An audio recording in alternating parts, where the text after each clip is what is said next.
요즘 사람들은 잠을 자도 쉼이 없다. 몸은 누워 있으나 마음은 늘 깨어 있고 눈을 감아도 생각이 멈추지 않는다. 새벽에 일어나면 제일 먼저 스마트폰을 들여다보고 세상이 오늘은 또 어떤 불안을 전해오는지 확인한다. 주가가 떨어졌다는 소식, 환율이 올랐다는 뉴스, 누군가는 직장을 잃었고 또 누군가는 건강을 잃었다는 이야기. 하루를 시작하기도 전에 마음은 이미 지쳐 있다. 이 시대는 풍요롭다. 옛날에는 밥 한 끼가 귀했고 신발 한 켤레도 소중했다. 지금은 밥이 남아돌고 옷은 계절마다 쌓이지만 그 풍요 속에서 마음은 더 가난해졌다. 그 이유는 단순하다. 사람들이 잃을까 두려워하기 때문이다.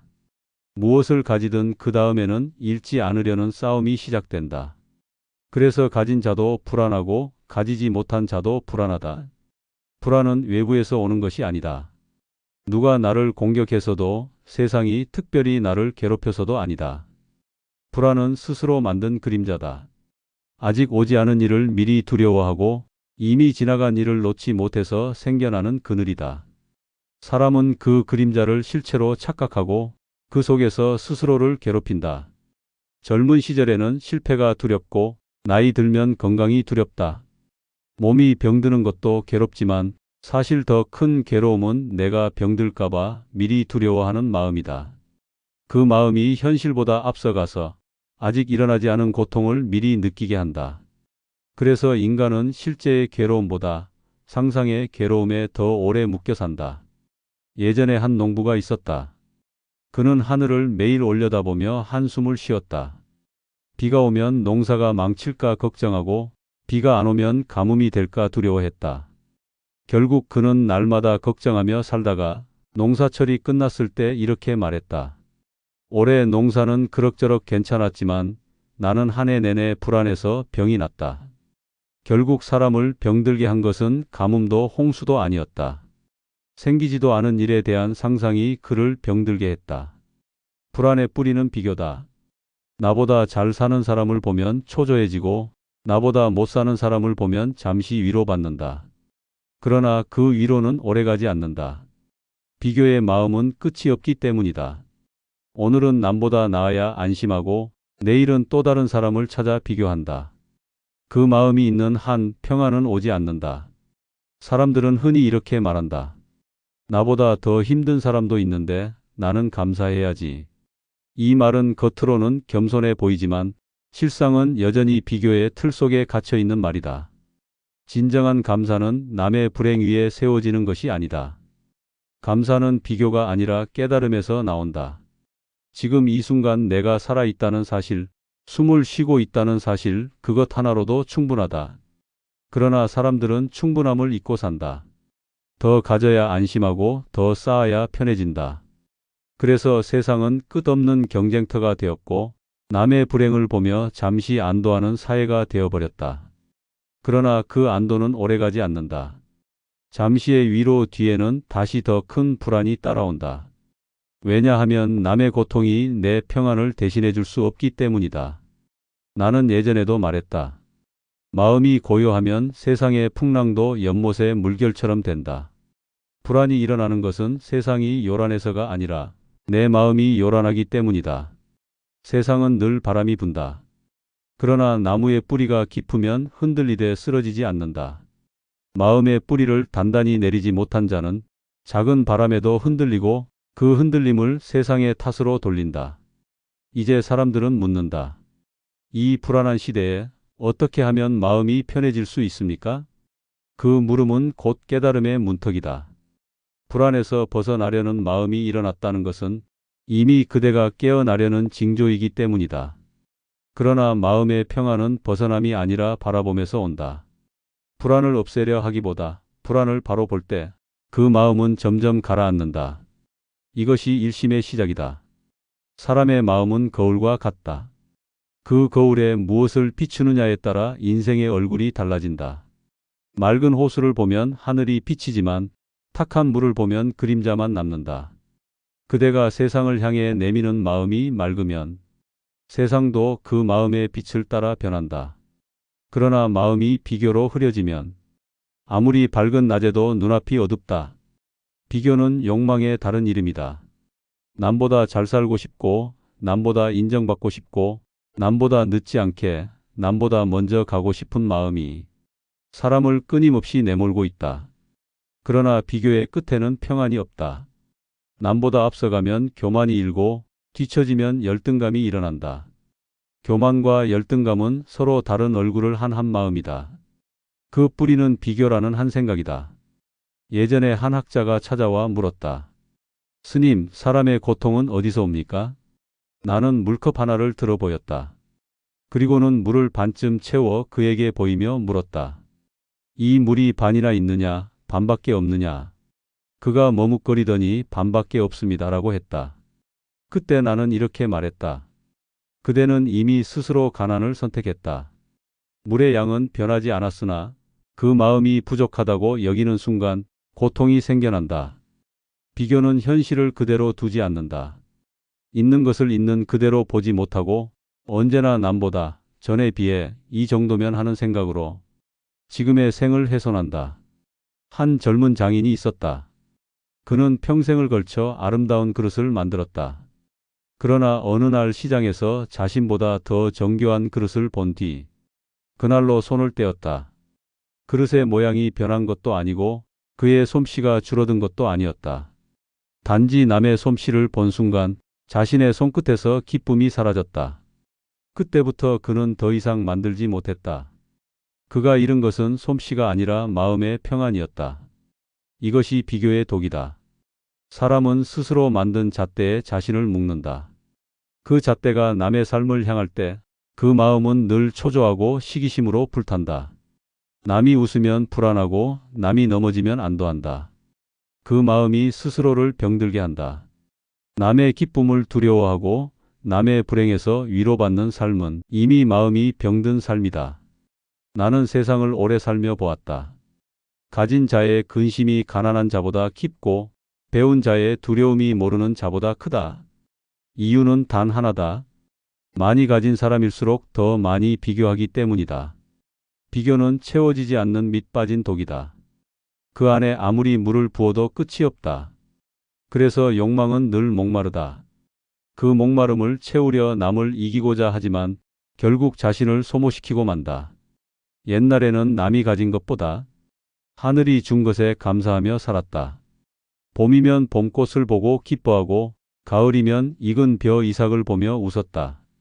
그때는 비교할 대상이 없었기에 작은 것에도 만족이 있었다. 지금은 세상이 서로를 보여주는 시대다. 남의 밥상, 남의 집, 남의 웃음이 내 눈앞에 실시간으로 펼쳐진다. 그래서 세상은 더 풍요로워졌지만 사람의 마음은 더 메말라간다. 눈이 많아질수록 비교는 커지고 비교가 커질수록 평안은 멀어진다. 나는 말한다.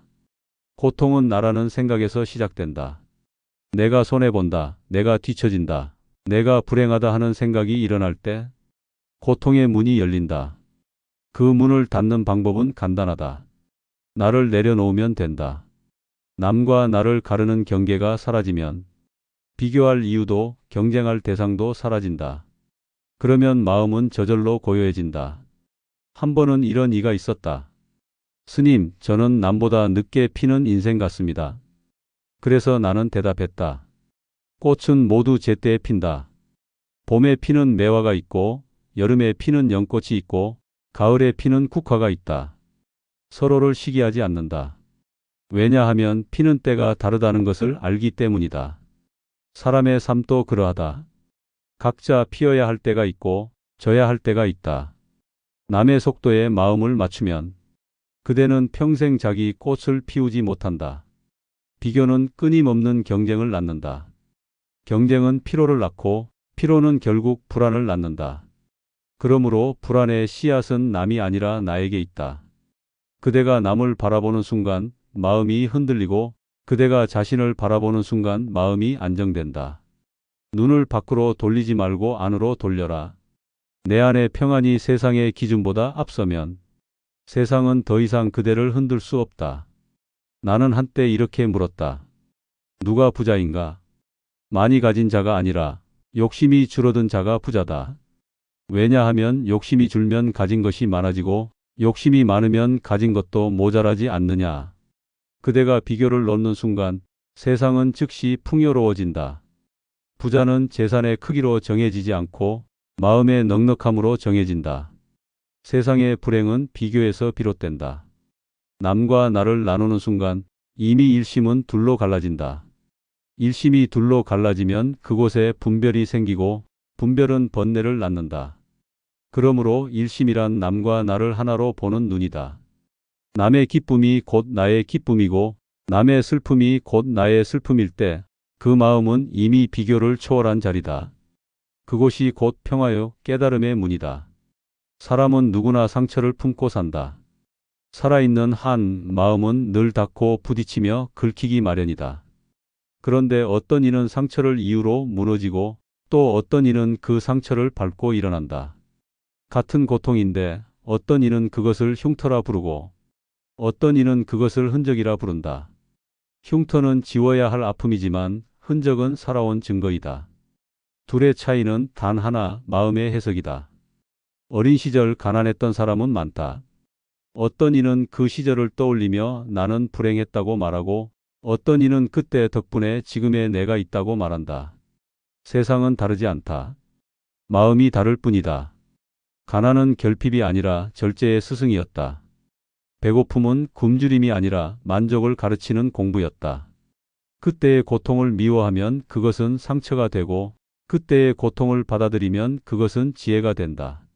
나는 예전에 험한 세상 속에서 사람들을 보았다. 가난과 전쟁, 억울함과 슬픔 속에서도 서로 밥을 나누고 웃음을 나누는 이들이 있었다. 그들은 가진 것이 없었지만 마음이 부자였다. 그리고 또 어떤 이는 풍족했지만 늘 불안했다. 무엇이 그 둘을 갈랐는가? 삶을 해석하는 마음의 방향이 달랐다.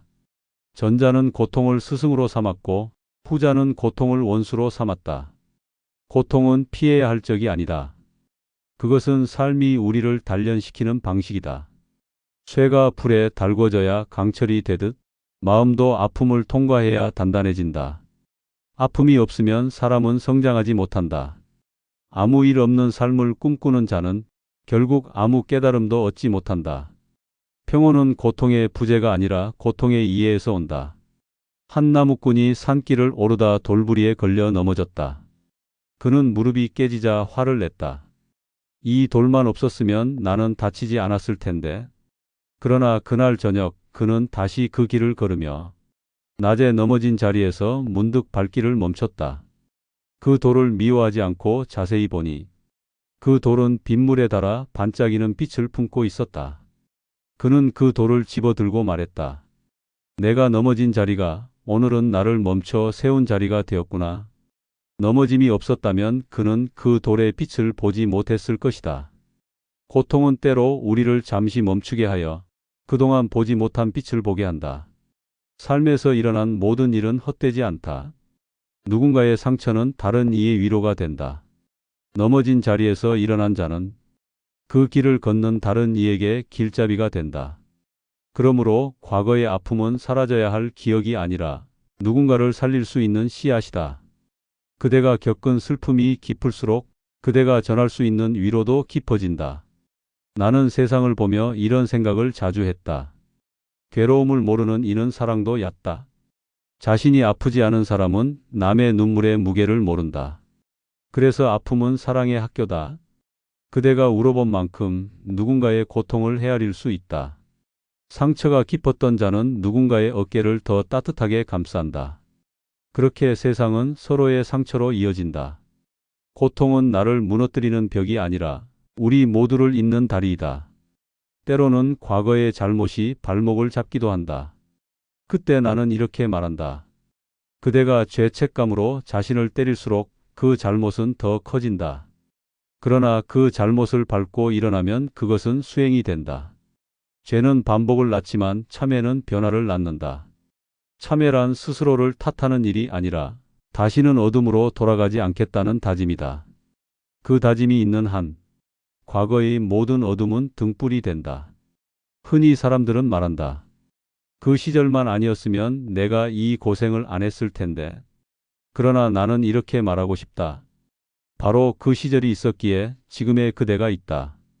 산이 높을수록 골짜기가 깊듯이 깊은 고통을 통과한 사람일수록 그 마음의 산맥은 더 단단해진다. 그러니 과거를 미워하지 말라. 그대의 걸음은 그 고통을 통해 단단해졌다. 그 시절은 그대에게 불행이 아니라 삶이 보낸 공부의 시간이었다. 과거는 바꿀 수 없으나 해석은 바꿀 수 있다. 그대가 왜 나에게 이런 일이라 말할 때 삶은 여전히 원망의 자리에 머문다. 하지만 이 일이 나를 어디로 이끄는가라 묻는 순간 그 고통은 스승으로 변한다. 그 한마디의 전환이 삶을 바꾼다. 이것이 수행의 눈이다.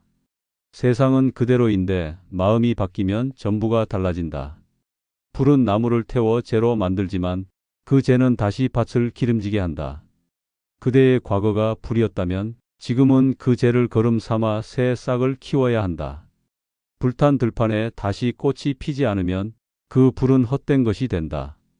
그러나 꽃이 피면 그 불조차 감사가 된다. 그러니 과거를 피하려 하지 말고 품으라. 그 불이 지나간 자리에서 다시 자라나는 것이 삶의 본래 이치다. 사람은 누구나 마음속에 하나씩 뜨거운 돌을 쥐고 산다.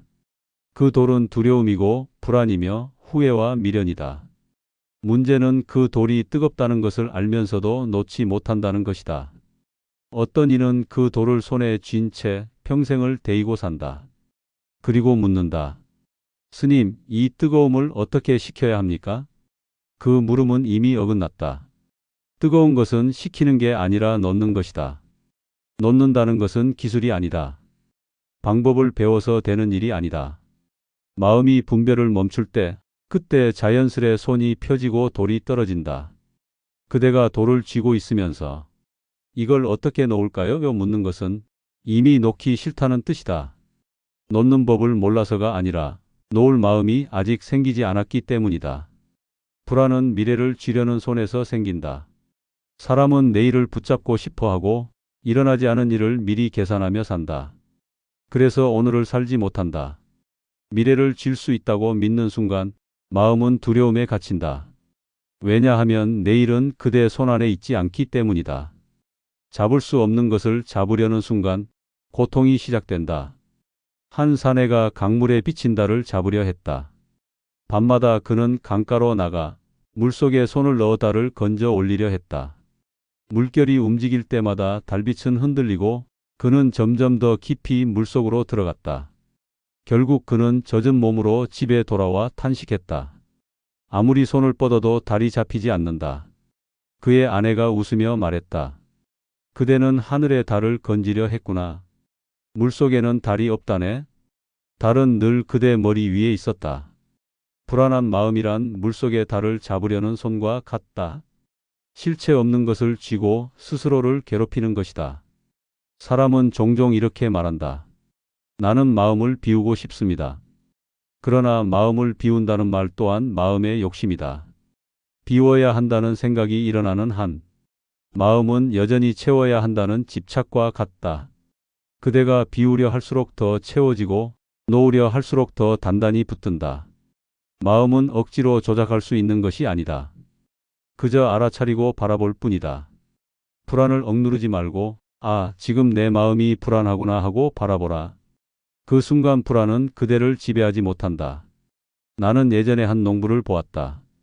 그는 논두렁에 잡초가 많다고 걱정하며 매일 새벽부터 해 질 때까지 풀을 뽑았다. 그런데 이상하게도 뽑을수록 더 자라났다. 그래서 나는 물었다. 그대는 풀을 왜 뽑는가? 그는 대답했다. 이 논에는 잡초가 많아서요. 나는 말했다. 그대가 풀만 보고 있으니 풀의 생명을 키워주는구나. 벼를 보아야 벼가 자란다. 그제야 그는 고개를 끄덕였다. 불안도 그렇다. 불안을 없애려 애쓸수록 불안은 자란다. 불안을 없애야 한다는 생각이 이미 불안을 키우는 씨앗이 된다. 불안을 이기려 하지 말고 불안이 사라질 만큼 지금 이 순간을 살아라. 사람은 두려움 때문에 행동하지 못하고 행동하지 못하니 두려움이 더 커진다. 이 악순환을 끊는 길은 단순하다. 두려움이 있더라도 한 걸음 내딛는 것이다. 산길이 어둡다고 멈춰 있으면 그 어둠은 점점 짙어질 뿐이다.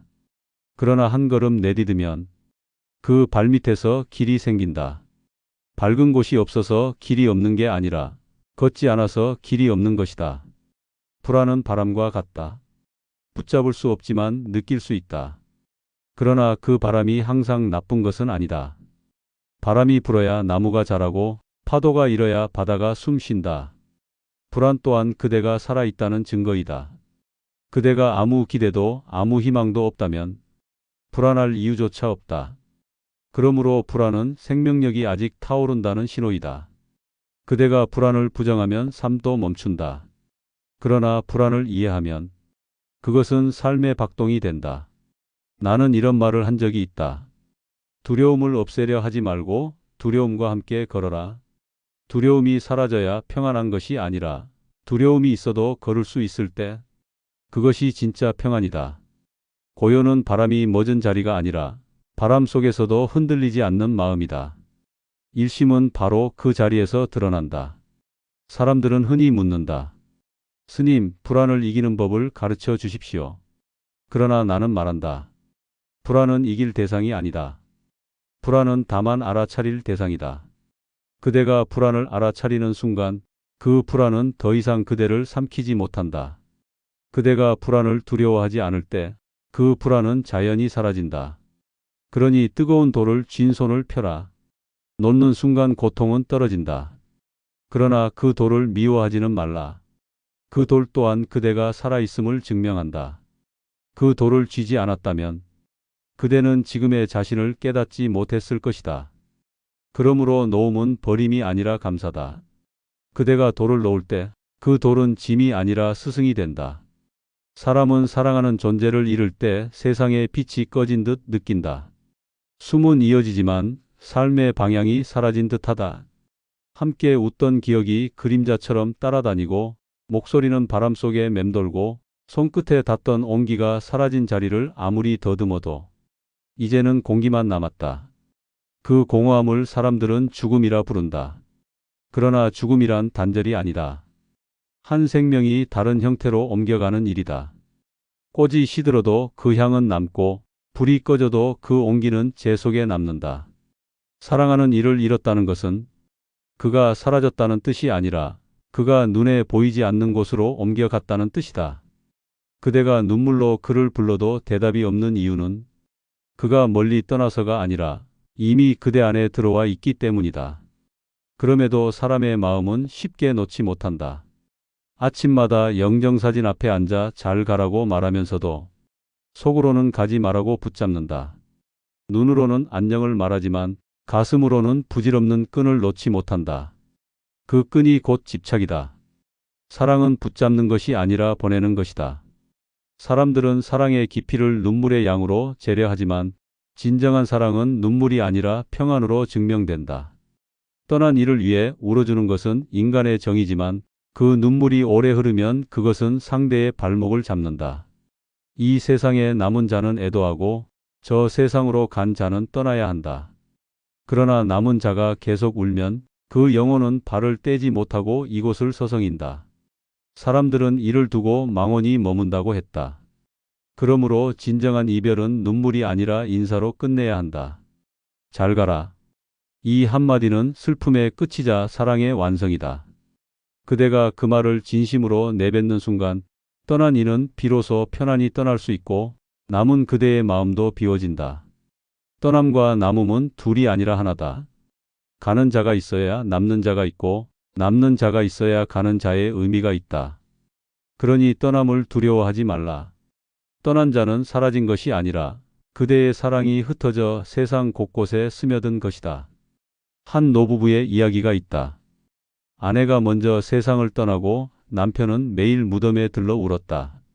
그는 비가 와도 눈이 와도 빠짐없이 찾아가 아내의 이름을 부르고 또 불렀다. 세월이 지나 어느 날 그는 문득 하늘을 보며 말했다. 오늘은 울지 않겠소. 당신이 나를 걱정하지 않게 하려 하오. 그날부터 그는 울지 않았다. 대신 들꽃을 따다 무덤 앞에 놓고 미소를 지었다. 그의 미소가 곧 기도가 되었다. 사랑은 그렇게 형태를 바꾸어 남는다. 울음에서 미소로, 슬픔에서 감사로. 그 변화가 일심의 길이다. 이별의 고통은 시간을 이겨내는 공부다. 처음엔 가슴이 찢어지고 그 다음엔 허전하고 마침내 고요해진다. 그 고요함은 무정함이 아니라 삶과 죽음을 함께 품은 평안이다. 죽음을 이긴 자만이 진정한 삶을 산다. 왜냐하면 죽음조차 사랑으로 품을 수 있을 때 삶의 두려움이 사라지기 때문이다. 그대가 사랑하는 이를 떠나보냈다면 매일 아침 이렇게 기도하라. 오늘도 당신이 남긴 사랑으로 살겠습니다. 그 한마디는 떠난 자를 위해서가 아니라 남은 자신을 위한 말이다. 그대가 그렇게 살아갈 때 떠난 이는 결코 그대를 떠난 적이 없게 된다. 그는 그대의 마음에서 살아있고 그대의 숨결 속에서 숨쉰다. 죽음은 끝이 아니라 관계의 변화다. 함께 걷던 길이 나뉘었을 뿐 그대의 발자국 옆에는 여전히 그가 남긴 자취가 있다. 그대가 살아있는 동안 그 발자국을 기억하고 그가 남긴 자비를 세상에 나누라. 그것이 남은 자의 도리이자 떠난 이를 향한 가장 큰 공양이다. 이별은 누구에게나 온다. 그러나 그 이별을 어떻게 받아들이느냐에 따라 삶의 깊이가 달라진다. 어떤 이는 이별을 절망으로 삼고 어떤 이는 그것을 깨달음의 문으로 삼는다. 죽음이 그대의 삶을 멈추게 할 수도 있지만 그대의 마음을 열 수도 있다. 이별은 슬픔의 사건이 아니라 사랑이 완성되는 자리이다. 떠난 이를 향한 그리움이 그대를 고요로 이끈다면 그 사랑은 여전히 살아있다. 세상은 늘 흔들린다. 산도 바람에 깎이고 바다도 달에 끌린다. 마음도 그렇다. 기쁨이 오면 들뜨고 두려움이 오면 움츠러든다. 흔들림은 인간의 숙명이다. 그러나 흔들린다고 모두 무너지는 것은 아니다. 뿌리가 깊은 나무는 바람에 흔들려도 쓰러지지 않는다. 마음의 뿌리가 일심에 닿아 있다면 그 어떤 풍파도 그대를 꺾을 수 없다. 일심이란 고요함이 아니다. 일심은 흔들림 속에서도 중심을 잃지 않는 마음이다. 바람이 불 때만 깨어있는 깃발처럼 시련이 올 때 마음은 비로소 제 모습을 드러낸다. 고통이 사라져야 평안한 것이 아니라 고통을 꿰뚫어 볼 때 평안이 깃든다. 불안이 없는 자는 없다. 다만 불안에 휘둘리지 않는 자가 있을 뿐이다. 나는 세상을 보며 깨달았다. 평안은 외부에서 오는 것이 아니라 마음의 눈이 머무는 자리에 따라 달라진다. 남을 보던 눈을 안으로 돌릴 때 그대는 처음으로 자신을 만나게 된다. 그 만남이 바로 수행의 시작이다. 밖의 소리가 아무리 요란해도 안의 마음이 고요하면 세상은 연못처럼 잔잔하다. 그 잔잔한 물 위에 비친 달이 바로 일심의 빛이다. 삶은 늘 오르내림이 있다. 기쁨이 지나면 슬픔이 오고 득이 지나면 실이 온다. 그러나 깨달은 자는 그 흐름에 이름을 붙이지 않는다. 그는 이익 속에서도 집착하지 않고 손해 속에서도 절망하지 않는다. 이익과 손해, 기쁨과 슬픔이 모두 마음의 그림자임을 알기 때문이다. 그림자를 쫓는 한 빛은 보이지 않는다. 빛을 보면 그림자는 자연히 사라진다. 모든 존재는 연기로 이루어졌다. 내가 존재하는 것은 타인 덕분이며 타인이 존재하는 것은 나 덕분이다. 그러므로 남의 고통을 외면하는 순간 나의 고통도 깊어진다. 일심은 나와 남을 가르지 않는다. 한마음으로 세상을 볼 때 모든 이가 나의 스승이 되고 모든 일이 수행의 길이 된다. 그대가 불안을 마주했는가? 그대가 상처를 품고 있는가? 그대가 누군가를 떠나보냈는가? 그렇다면 이미 수행이 시작된 것이다. 인생의 아픔이 그대를 단단하게 만들고 이별의 눈물이 그대를 맑게 한다. 삶은 괴로움이 아니라 깨어남의 여정이다. 그 길 위에서 마음이 흔들리면 그 흔들림을 탓하지 말고 바라보라. 그 자리에서 일심이 피어난다. 나는 오늘도 이렇게 말한다. 고요한 절간이 아니라 요란한 세상이 곧 도량이다. 그대가 밥을 짓는 부엌, 그대가 숨 쉬는 방, 그대가 걷는 시장길이 곧 수행의 길이다. 그 일상의 소란 속에서 마음을 잃지 않는다면 그곳이 바로 깨달음의 자리다. 흔들리며 살아가는 모든 이여, 그 흔들림 속에서 일심을 보라. 그 마음이 곧 하늘이고 그대의 삶이 곧 도다. 불안도 괴로움도 모두 그 하늘을 드러내기 위한 구름일 뿐이다. 구름이 걷히면 하늘이 드러나고 그 하늘 위에 그대의 마음이 있다. 그 마음이 바로 일심이다. 오늘의 말씀이 작은 불씨가 되어 당신의 하루를 밝히는 등불이 되기를 바란다. 다음 시간에도 일상의 한가운데서 피어나는 지혜의 이야기를 나누고자 합니다. 오늘도 평안하기를 바랍니다. 시청에 감사드리며 구독과 좋아요는 앞으로의 여정에 큰 힘이 됩니다. 감사합니다.